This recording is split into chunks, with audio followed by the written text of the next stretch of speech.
This is KGBC, Galveston, Houston, 1540 AM, and K269GS, Pasadena, 101.7 FM. Are you ready to be pushed over the edge? Edge Radio, coming soon to 1540 AM and 101.7 FM Houston, Pasadena, Clear Lake, Galveston. Been feeling a little edgy lately? Listen to Edge Radio. That'll push you over the top. 1540 AM and 101.7 FM. Text and work. Text and pretend to work. Text and act surprised when someone calls you out for not working. Who, me? Text and whatever, just don't text and drive. Visit StopTextsStopWrecks.org. A message from NHTSA and the Ad Council. Your greatest wealth is health. This health capsule is brought to you by Arango Chiropractic Clinic. The nervous system controls the function of every cell in our body, and as such, it controls every aspect of our lives. This is why maintaining a properly functioning nervous system is essential to a normal, healthy life. Because of its focus on the nervous system, chiropractic care can be a very important part of a wellness lifestyle. By restoring the integrity of the spine and nervous system with a safe and natural method of care, your doctor of chiropractic can help you live a more healthy, productive, and happy life. For the health of it, visit us at 1302 North Shepherd in the Heights, or visit our website, HoustonChiroClinic.com, or call us at 713-868-6166. 713-868-6166.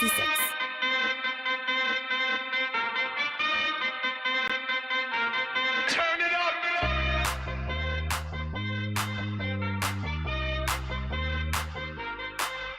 Somebody's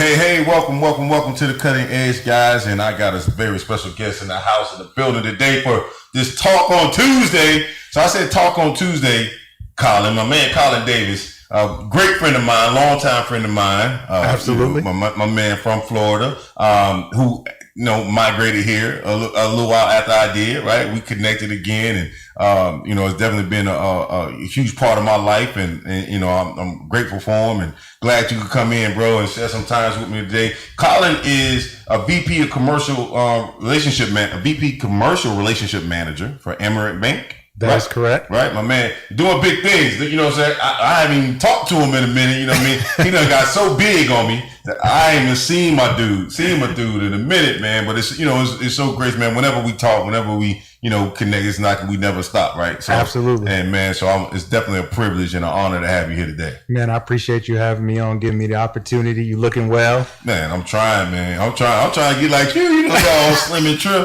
Man, I'm trying to be like you, pretty in the face, slim in the waist. I'm trying to get it, you know what I mean? You got to give me some of the keys to what you've been doing later on, but we're going to talk about that on Absolutely. For sure. So yeah, man, I want to welcome you and our guests to Talk on Tuesdays, the Cutting Edge show right here on Edge Radio.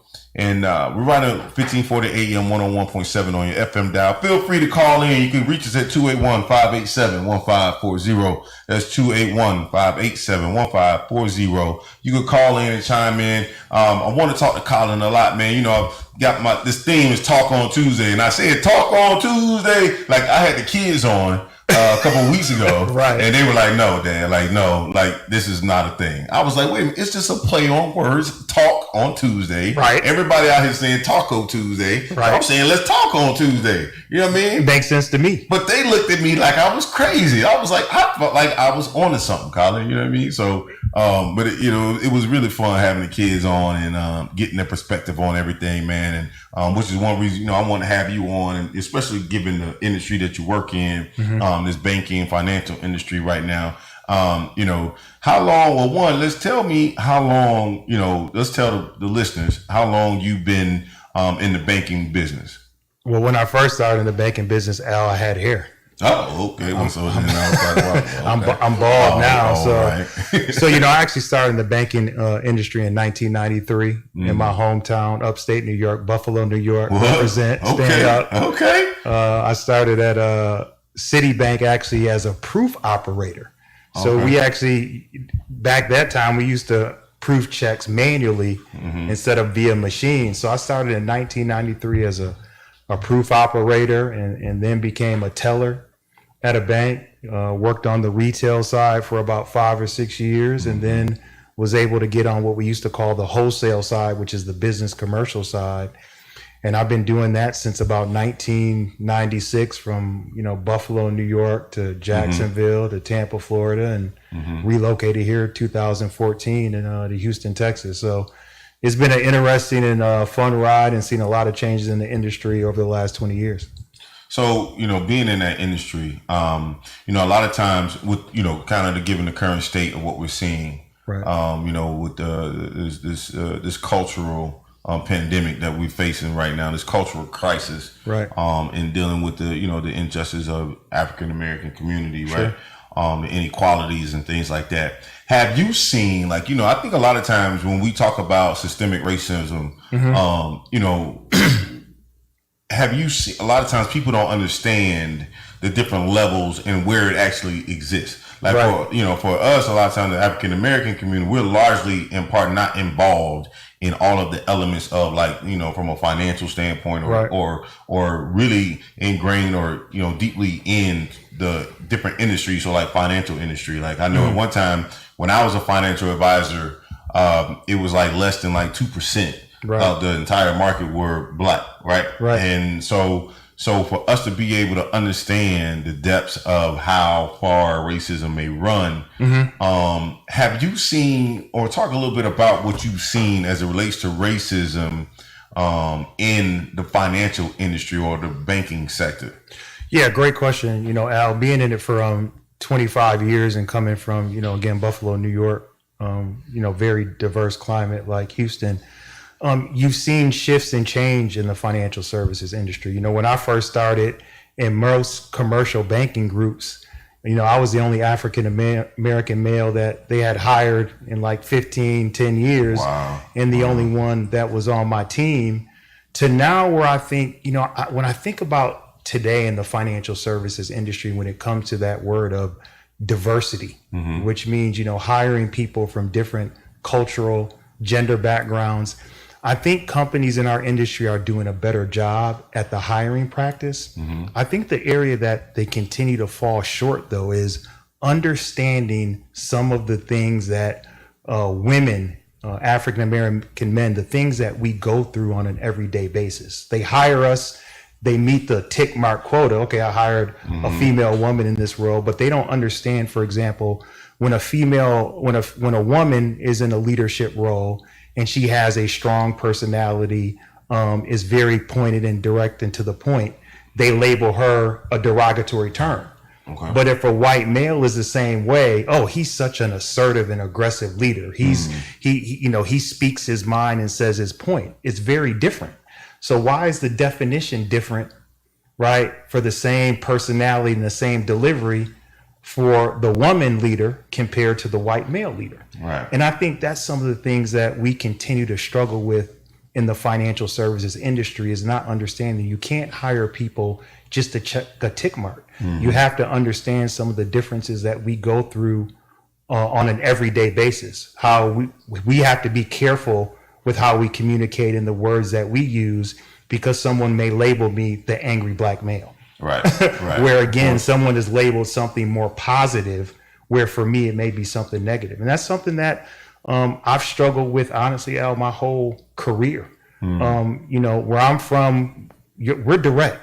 Right. People may call it rude, but it's kind of like, well, I'd rather tell you how it really is than kind of beat around the bush and you learn how it really is a week later. Right. And I've had to work on tailoring my communication and conversation in this industry, because I've seen how I've been labeled sometimes by just being willing to be transparent, direct, and honest with people based on what I see from a client experience and from an employee experience standpoint. That's an interesting statement that you just made, and understanding that, like, a lot of times I think African Americans, maybe, not just African Americans, I'm not going to just say that, but people who are like you, right, or who may come off a certain way because we speak a certain way. We may speak with a certain amount of passion, what have you, are viewed as in certain ways, like you said, an angry Black man or an angry Black woman, what have you. How important do you think it is to have to, curtail modify, like you said, watch what you say, or the way in which you say certain things, that it changes, what you're trying to say. You know what I mean? Just so that you're not depicted as that. Like, how important is that? And, what do you think, what are some of the repercussions of not doing such? That's a great question, Al. I'm going to answer it in two parts. When you're in your 20s and 30s and maybe hitting 40, I think it's very important because you're trying to climb that career corporate ladder, if you will, right? I think it's important that you think about what you say, how you say it, and how it impacts people. I'll tell my age, I'll be 50 next year. I'll be honest with you, brother. For me, when you start getting to that mid 40 and 50, you got to be your true authentic self. Because the last thing that I want to do is go to work every day and then come home. Because I have a saying, I have to get up every day and put on this suit of armor.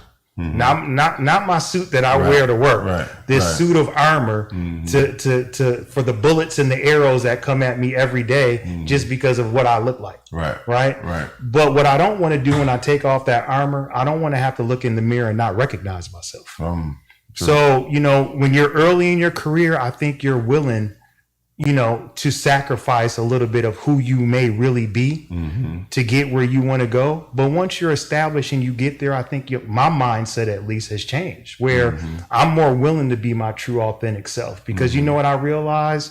I'm smart, I'm talented, and I'm smart and I'm talented because I've had brothers like you and people like Erica's who's here in the room to help me grow and develop as a person. I know that if things didn't work out at the existing place that I'm at, because I'm going to be my true authentic self, I'm going to find a way to make money because I'm a hustler.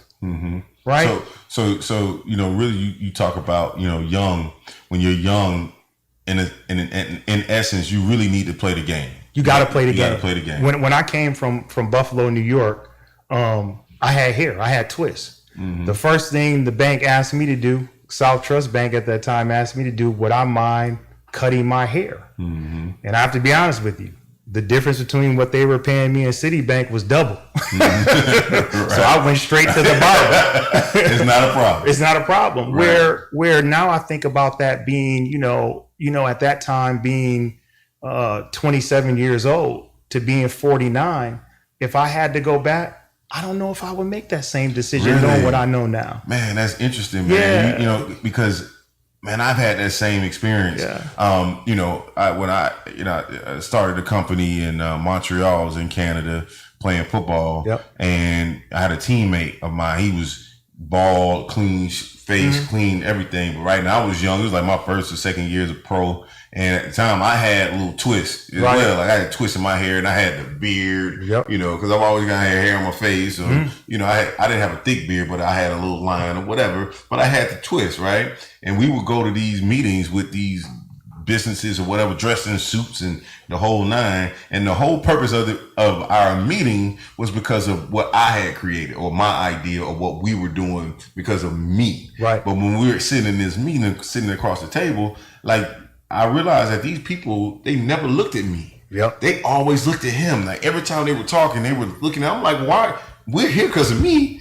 He just supporting me. Like, but they would always, turn towards him. And I asked him one day, like, why is that? And he was like, man, because of how. And I just, like back then, I always say, I say this now, I was a rebel without a cause. Like I was just, I would do my thing because I want to, like just whatever. And I had a real issue with that. Like I had a real issue with people not necessarily respecting me or giving me as much respect because of the way that I wore my hair. It wasn't like I was, bushy or not groomed or anything like that. It was just a different hairstyle than they may have been accustomed to because our hair is different. So man, it's so interesting. And you think about it, like I wonder, you just put this on my mind. Like I wonder if I would go back and change it, because it's kind of like I always felt like then like you're making me trying to fit your perception of what I'm supposed to be. Right. And I don't know if I necessarily agree. I don't think that that's right. I think I should be able to fit in my own, as long as I'm not being, stepping too far out of the line, not being disrespectful. I'm not, but because of how I dress or, when I say how I dress, meaning, I'm still in a suit or whatever, but because of how I look, because I'm not clean shaved. I'm not cutting all the hair off my face. I haven't completely bald my hair or whatever. You're going to see me in a different way. Like, I have a real issue. I think today I'm almost with you. I think I still have a real issue with that. I'll tell you a funny story. When I went for a management opportunity in Orlando, Florida, at that time I had shaved my hair bald. And I actually, in a nice way, I had the senior vice president of the bank ask me, did I feel that, because I had a beard, right? Goatee sometimes. Sometimes I would shave from a beard to a goatee, depending on who was doing the interviewing, because people didn't really care for facial hair. He actually asked me, did he feel that I looked menacing by having a bald head? And I said, menacing? Like, okay, so that's one of those adjectives that you use for brothers out on the street, menacing. I looked at him like, no, I said, I think I look well-groomed and professional, and I'm articulate enough to be able to do this job. What do you think? Right? So it made me really think about, like, what things would I be willing to sacrifice and do different where I look in the mirror and not be able to say, my name is Colin Maurice Davis, right? Because I think in corporate America, too often, it's interesting that companies ask you to be creative, but they want you to be a robot.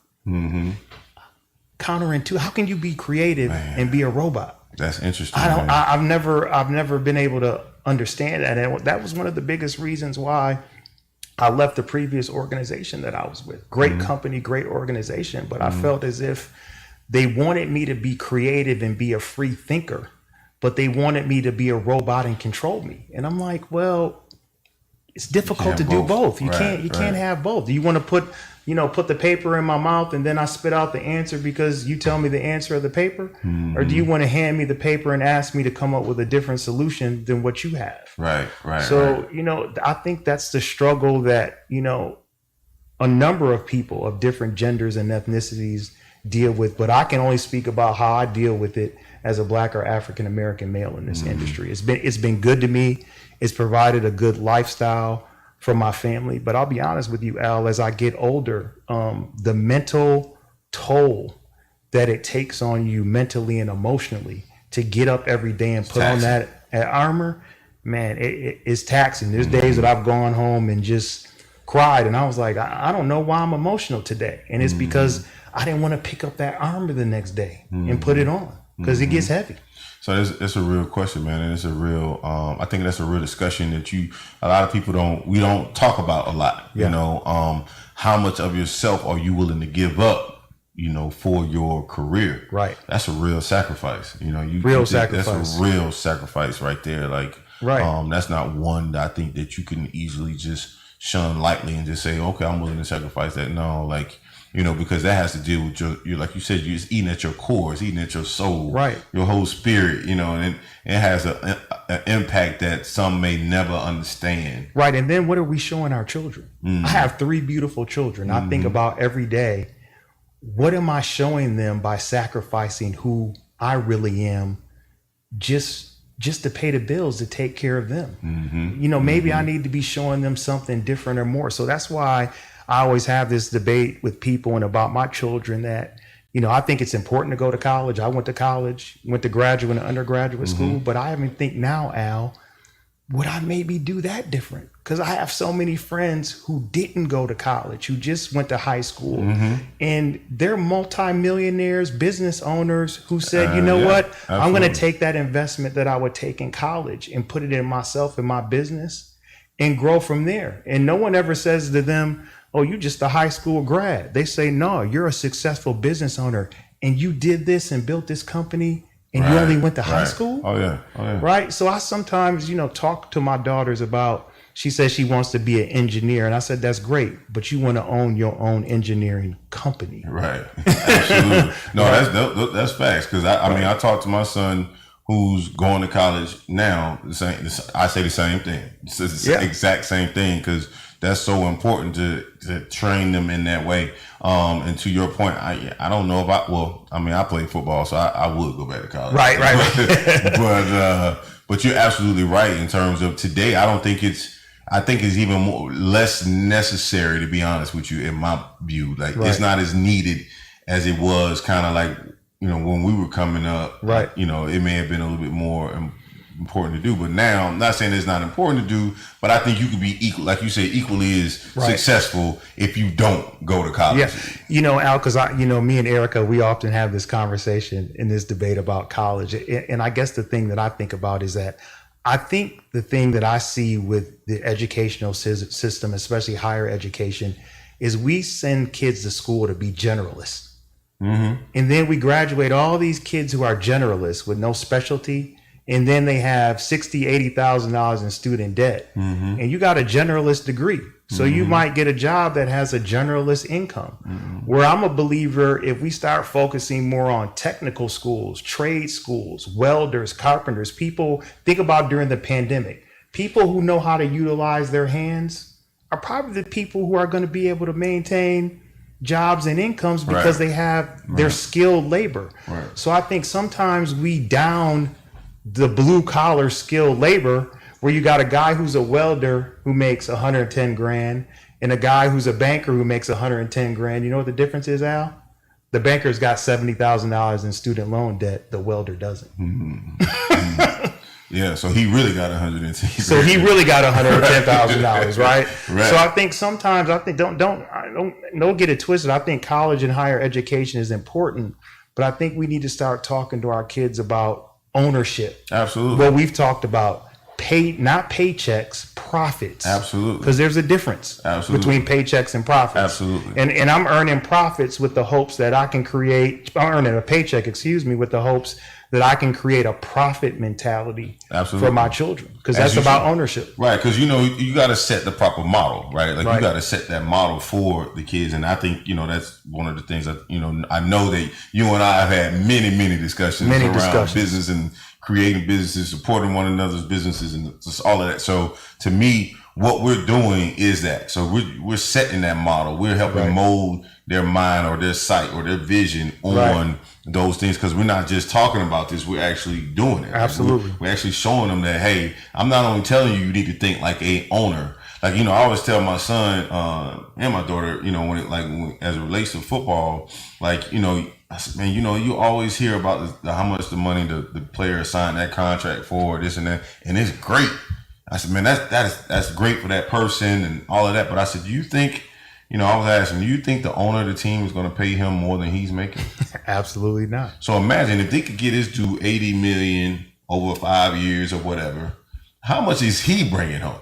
Like, because if I'm the boss of a company, I'm not paying anybody more than me. No, that's not happening. And I'm taking on most of the risk. Exactly. Right. Exactly. So, when I try to help them and mold their mind in that way and thinking about, I want you to be the owner. Don't think about going to work with somebody. Like, learn a skill, learn a trade, learn whatever you want to learn, but use that to create your own as opposed to, just going to school, man. And you talked a little bit about, this whole COVID and people being able to use their hands during this time. What was it like, and how has, COVID impacted you and your business, both personally from your life? Like, what did you spend your time doing? And then also talk a little bit about, how it impacted work and what went on for you. Well, personally, during the pandemic, I told you earlier, I could have done two things, ate cheeseburgers, because I told you I was 2 cheeseburgers away from being, as heavy as I wanted to be. Or I could really look at, how to get more physically fit, how to be outside more, being outside, working out on my balcony, working out in the park, whatever it may be.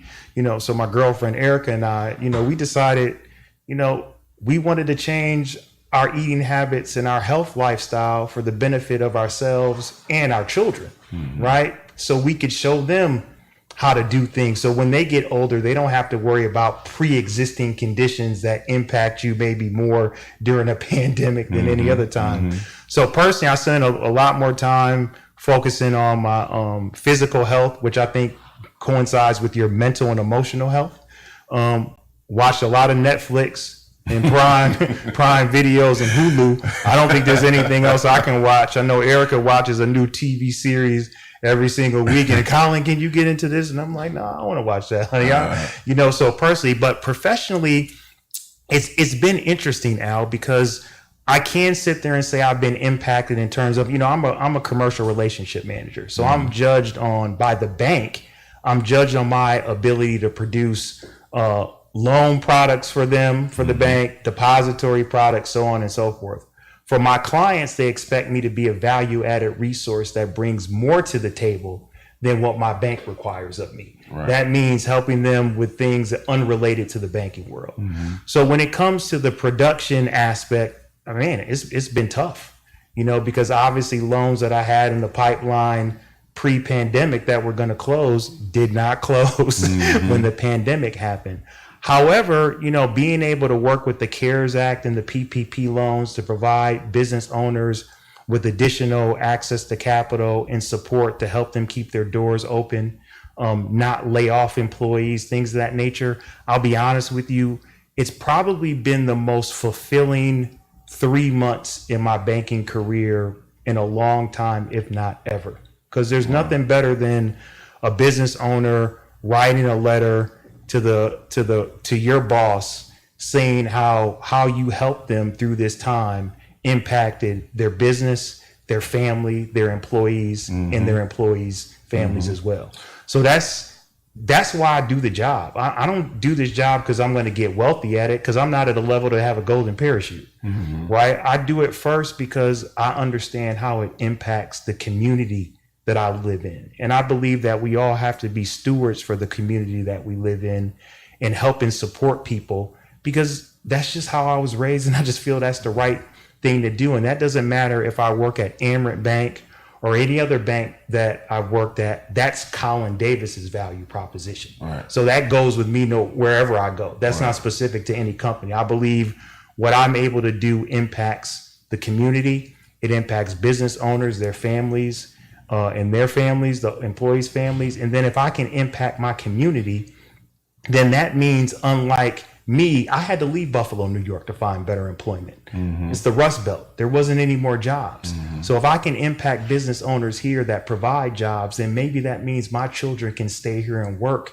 and not have to leave home like I did and then look back and say, man, I wish I could go back and do more at home because there's so much to be done. No, you can stay in your home where you went to school, high school, college, graduate school, and get a job and stay here and do meaningful work. Because that's the thing I miss the most, man, is not being in a position to go back and do meaningful work in my hometown. Because we need it there, So man, that's powerful, man. And I think that, one thing, having a service mind and skill set in terms of an ability goes so much further with your clients, right? So the fact that you did that probably resonates more.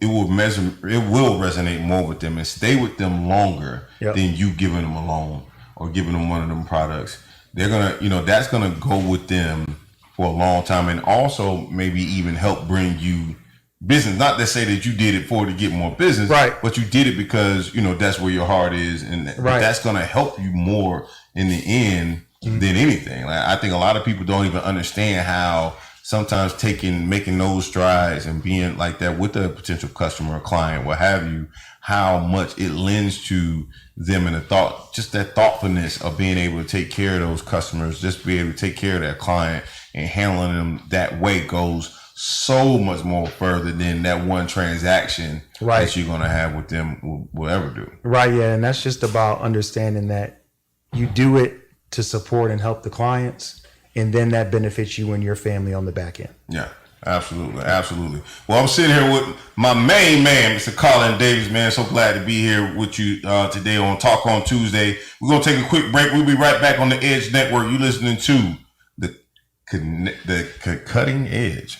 I'm having an issue today. The Cutting Edge. We'll be right back, y'all, in a minute. Edge Radio Network, where we have conscious conversation. Edge is about love, relationships, and healing. Edge Radio is for everyone and about everyone. Edge is about working together. Edge Radio is about recreating a beautiful body. Edge is about community, synergy, and empowerment. Edge is about being kind, compassionate, and loving to all. Edge Radio is about beauty and fashion. 各位观众 ，Edge Radio 是大家最好听的一个电台，不要忘记听哦。Yeah, I love Edge Radio. You can hear all about the topic and join us soon. Edge is about being on the edge and not jumping. Yes. When people stop talking to each other, society is on the edge. Let's bring them back. Edge Radio, because truth still matters. Been feeling a little edgy lately? Listen to Edge Radio. That'll push you over the top. 1540 AM and 101.7 FM.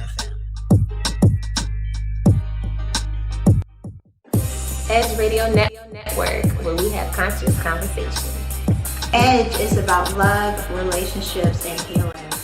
Edge Radio is for everyone and about everyone. Edge is about working together. Edge Radio is about recreating a beautiful body. Edge is about community, synergy, and empowerment. Edge is about being kind, compassionate, and loving to all. Edge Radio is about beauty and fashion. 各位观众 ，Edge Radio 是大家最好听的一个电台，不要忘记听哦。Yeah, I love Edge Radio. You can hear all about the topic and join us soon. Edge is about being on the edge and not jumping. Yes.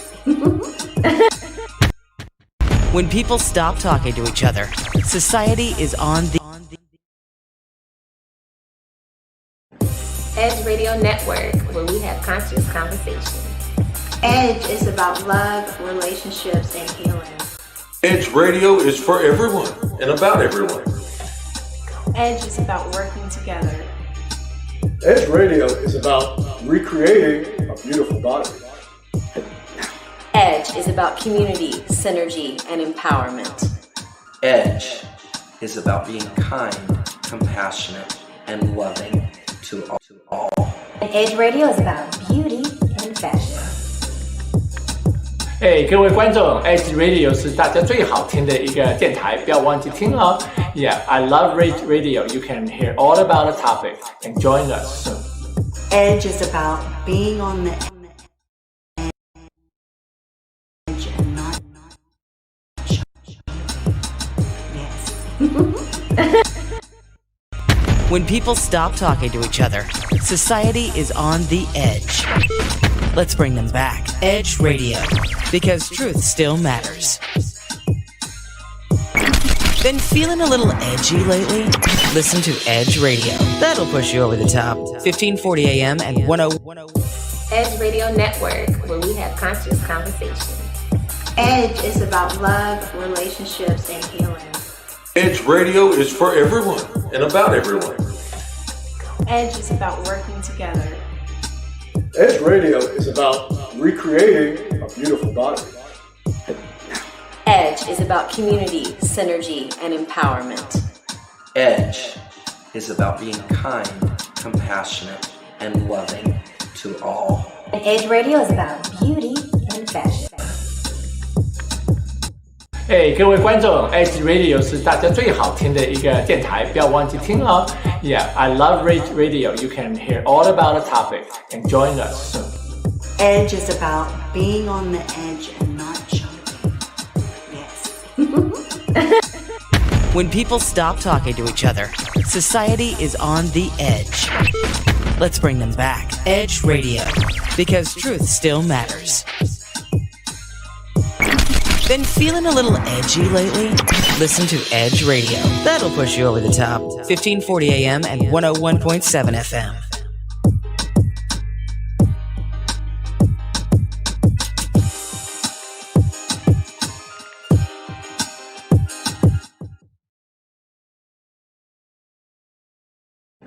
Edge Radio Network, where we have conscious conversation. Edge is about love, relationships, and healing. Edge Radio is for everyone and about everyone. Edge is about working together. Edge Radio is about recreating a beautiful body. Edge EDGE is about community, synergy, and empowerment. EDGE is about being kind, compassionate, and loving to all. And EDGE Radio is about beauty and fashion. 各位观众 ，Edge Radio 是大家最好听的一个电台，不要忘记听哦。Yeah, I love Edge Radio. You can hear all about the topic and join us soon. EDGE is about being on the edge and not jumping. Yes. When people stop talking to each other, society is on the edge. Let's bring them back. Edge Radio, because truth still matters. Been feeling a little edgy lately? Listen to Edge Radio. That'll push you over the top. 1540 AM and 101.7 FM. Edge Radio Network, where we have conscious conversation. EDGE is about love, relationships, and healing. Edge Radio is for everyone and about everyone. EDGE is about working together. Edge Radio is about recreating a beautiful body.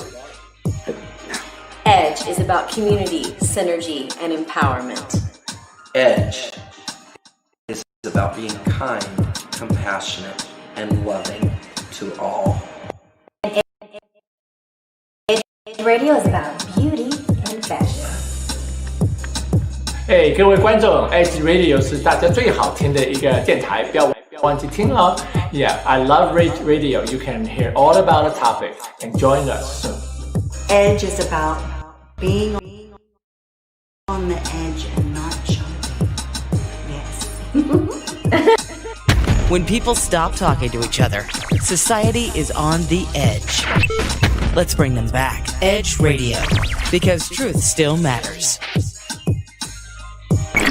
Been feeling a little edgy lately? Welcome back. You're listening to The Cutting Edge right here on Edge Radio. And again, I'm your host, Al Roundtree.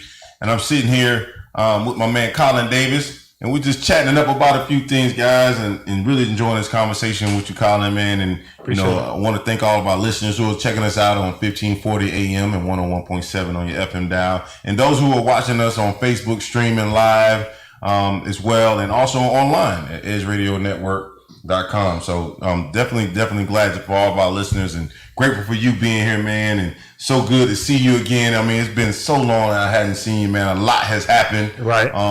Since we last saw each other, man. The world shut down, and now people about to shut the world down. So we got a lot kind of going on, man. And I definitely want to get your view because you and I have.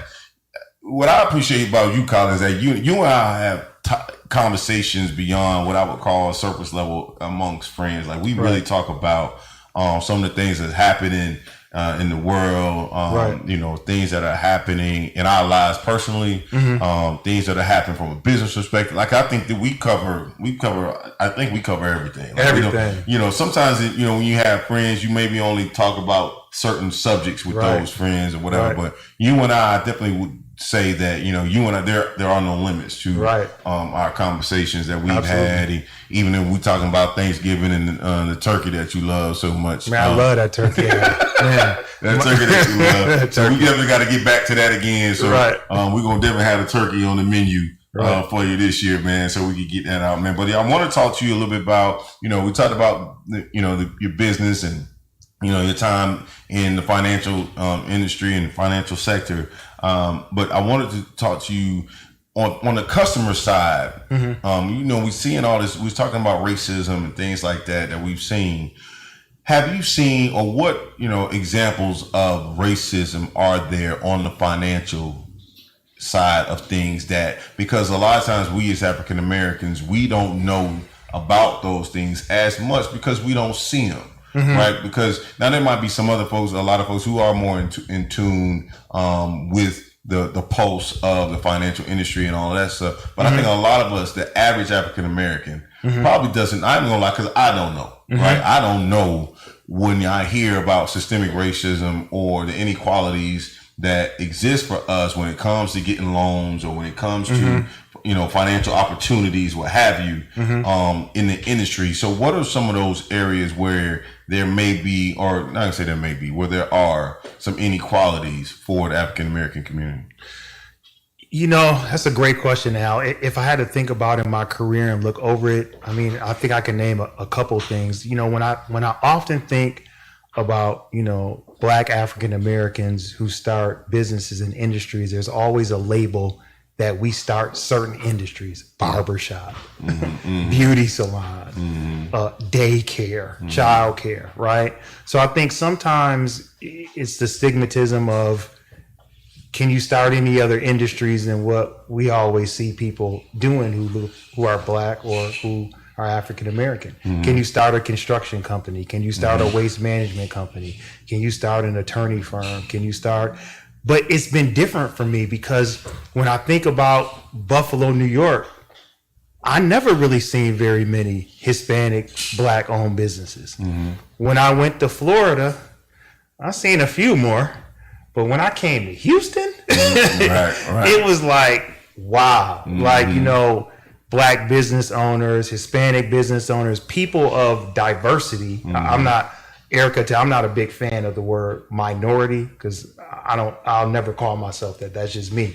Person more of diversity. You see that more often. So I think sometimes the more in the banking industry, financial services industry, you see business owners who don't look like what we've historically seen from the baby boomer business owners, white male business owners, I think the more seriously that you're taken in the industry. But I think being taken seriously in the industry, Al, is not just about, racism. It's about having the right financial partners and the right plan when it comes to your business. So what do I mean by that specifically? I think sometimes, business owners have CPAs or financial advisors, bookkeepers, who are always talking to them about, you want to have a loss, or you want to write as many expenses down so you reduce your net income so you don't pay taxes. And, no one wants to pay the government too much money, but you can't have a tax strategy that doesn't match an access to capital strategy. Meaning, if you have a profit and loss statement that's about making sure you reduce your income not to pay taxes, it's probably going to be difficult for you to build a profit and loss statement and a balance sheet that helps you get to come to the bank and get access to capital. So I think a lot of that is not just about racism, it's about preparation. And sometimes it's about understanding as a business owner, some of the most successful to work for them. And they don't look at that as being intimidated or something against them. It just helps make you more well-rounded. So hire employees and people that are creative, maybe smarter than you, invest in them, show them that they're important to you, a bookkeeper, whoever it may be, that understands access to capital strategy along with a sound tax strategy. Understand when you pick a financial institution or a bank to do business with. Some people just go, I'm going to go open up a checking account at Amer Bank, Hancock Wood, and just go open up an account. But they never ask, okay, I'm going to open up an account, but I have a business that's growing. Tell me a little bit about how your bank is structured. I'm a $500,000 company. If I grow to $2 million, do I work with someone else in the bank? If I grow to 10 million, is there another layer? Okay, how do you get me access to those people? What are the products and services that you offer? We too often go into a bank and open up a checking account, but we don't interview the bank and find out a little bit more about what they offer, how they do business. And we just figure, I'll just open an account, put money in the bank, run my deposits through there, and then when it's time to get a loan, I'll just go and apply. No. Understand who you understand who you're doing business with when it's your customers. Understand who you're doing business with when it comes to your bank. Learn who they are, what they bring to the table, what they can offer you, how they can help you grow and change as your company grows and change. And to me, we call that, do you know your bank and how they do business? Do you know how to build a relationship with your bank? And the only way you know that is if you understand how your bank defines building a relationship. Because a relationship is when two people understand the expectations and then they come together to make beautiful music that makes each side successful, right? Too often business owners don't know how to articulate to the bank how they make music because they don't understand the type of music the bank wants to listen to. Makes sense? Yeah. So I think that's something that, you know, business owners need to do a better job at. And Google is powerful. All you got to do is type in the bank names and do some interviewing. So back to your question, you know, yeah, do I think that I haven't seen it as much, you know, the racism against a particular business owner because they're Hispanic, African American, or Black just because of that. I think sometimes people in our culture have that perception of banks because I often say, well, how prepared do you feel you are to go to the bank and ask for that loan? How well do you sit and really listen to the banker and he or she explains to you how do they evaluate your industry, your company, your financial information to get a loan? You become knowledgeable by making yourself uncomfortable to ask questions that you don't know the answer to instead of thinking someone else is smarter than you. Someone else is only smarter than you because you're not willing to ask a question to educate yourself to become just as smart, in my opinion. I got you. Right. I like that. Yeah. I like that, man. That dude, you just dropped some dimes on them. I try. So, you know what I'm saying? I try. I'm picking up what you're putting down. So that, you know, that's real. Yeah. Man, that is truly remarkable. I never thought about it from that perspective. Like, you know, I think a lot of times, you know, we as, you know, business owners or just people in general, what have you, you're right, aren't prepared in the right way because you don't know, or maybe, you know, you just don't know, and then you don't necessarily ask those questions. You aren't interviewing them, man. And why do you think there's so much of that? Is it just a lack of education, or is it just because, you know, I do know that, you know, like you talked about, we definitely know it's important to hire people that are smarter than you. Right. And sometimes with business owners, they get so lost in just running the business, just run the business, and you know, which at that time, if they understand that, then hiring somebody who can help you run that business or do other things that you're not good at, whatever they may be, you know, would be helpful. So why do you think there is a lot of that exists when it comes to the financial side of banking and stuff like that for businesses? Man, you have some good questions. We have a saying in banking, because business owners often work in their business, they don't work on their business. There's a difference. Meaning when you work in your business, that means you want to wear every hat. You want to maintain control. You don't like to give up control, and you feel you can be the CEO, the CFO, the HR, the production manager, the production person on the line. Your willingness to work on your business, which means letting go of control, letting other higher talented people that trust you to help you develop your business while you work on your business. You work on aspects around new ideas, being innovative, work on methods and ways to reach your target audience. So I think a lot of it is really just about, like you said, educating yourself. I think too often people wait to become educated by, you know, hearing something on the radio, seeing something on TV. No, if you want to be educated, go out and get it. Go out and grab it. Go out and take it.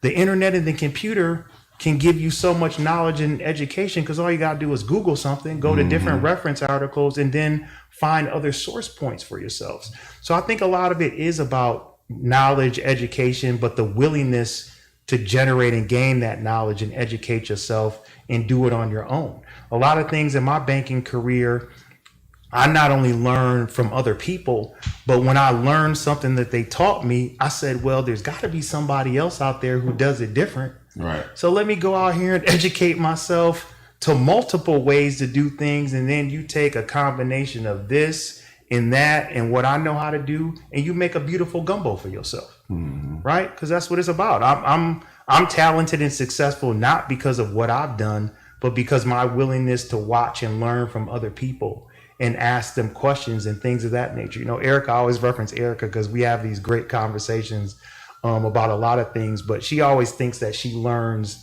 so much for me because she said, you're so smart when it comes to banking. Well, there's things from a client experience standpoint and customer service standpoint that I've learned for her that I never had done in my 20 years until I met her. And I'm like, that's a great way to approach and deal with a client because she does a great job at personalizing the banking relationship where her clients feel like they not only know Erica, the banker, they know Erica, the mother, the sister, right? And that's a personal connection that I didn't always make with my clients until I met her and she educated me on that. Like, you ain't got to tell them your whole life story, but especially think about during a pandemic. When I call my customers now, Al, I don't ask them how their business is, or I ask them, how are you doing? How are your family? How are things at home with your kids? I'm sure you all going stir crazy, right? It's more making it a little bit more personable, right? Than making it all about business. Right. Man, that's key. You know, I think that's, again, you know, alluding to kind of what we were talking about before the break is just having that service, you know, mentality for your clients, your customers, goes so much further. It does. It's great that you could have, someone that you could, in Erica that you could, learn from, pull from, and you guys could share in that. Absolutely. Gain that knowledge from one another in different ways and different avenues. But you're right. And everything that you said, man, it's been so powerful. But tell me a little bit about, I love to see how your thoughts on what's been going on lately. Man, I know you heard recently, you seen the video with the young man over in Atlanta, Rayshard Brooks, him being shot in the back. What were your thoughts on that? Just as kind of given this climate of where we are, right? And, George Floyd happened, 2 weeks ago? Yeah, 2 or 3 weeks ago. 2 or 3 weeks ago. And then, now I think that happened just a couple of days this past weekend. What were your thoughts on this Rayshard Brooks scenario? Couple of things. The first thing that came to mind are my children, but especially my 30-year-old son who lives in Charlotte, North Carolina. I called him on the phone and asked him how he was doing because I think I'm more fearful for them than I am for myself. Right? Because my parents raised me to learn how to deal with, the police and deal with how to operate with them. I think nowadays when you try to teach your kids that, they think, is it really that serious? My son used to ask me that, is it really that serious? Yeah, it's really that serious. So when I see those things, the first thing I thought were about my children. The second thing I thought about, Al, was why doesn't society view me as a worthy person and a person that wants to be loved and thought of in this country? Why do they view me as an animal that should be in a cage, that's violent, that is always doing something that is against what the system would want us to do? I wonder, why do they have that viewpoint of us? And then the other thing I'll just tell you that I've thought about through these whole conversation about systemic racism and how people of non-color need to be more aware. I'll be honest with you, brother. I think to stop systemic racism among people who don't look like us, we got to start looking at the racism that we have against each other and ourselves. Because I think too often, we as a African-American or Black culture, you often hear, oh, I'm not going to go to his auto repair shop, that Black guy, because if he fixed my car and it's not right, I ain't going to never be able to find him. Right? we sometimes stereotype each other and make comments and references about each other. So, how do you stop something among people who look different than you if you don't address it among ourselves as well? That slave mentality. I think, in my response to that is you're right. Right. But I also think, I think it's a multifaceted approach. That's me. Right. Like, there's no one defining answer. But yes, you got to clean up your house first, right? Like, right.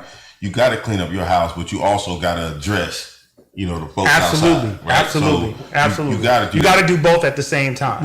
Right. So I just say that to say I want us to not only focus on people outside our house. I want us to focus on our house as well and building real ownership in our communities, building jobs in our communities. That's why people talk about, during the time of segregation, that's when black businesses thriving the most. And then when desegregation came, it kind of became, why would we do business with each other? So I definitely agree we need to look and educate people and help them understand this armor that we really wear that's real for us.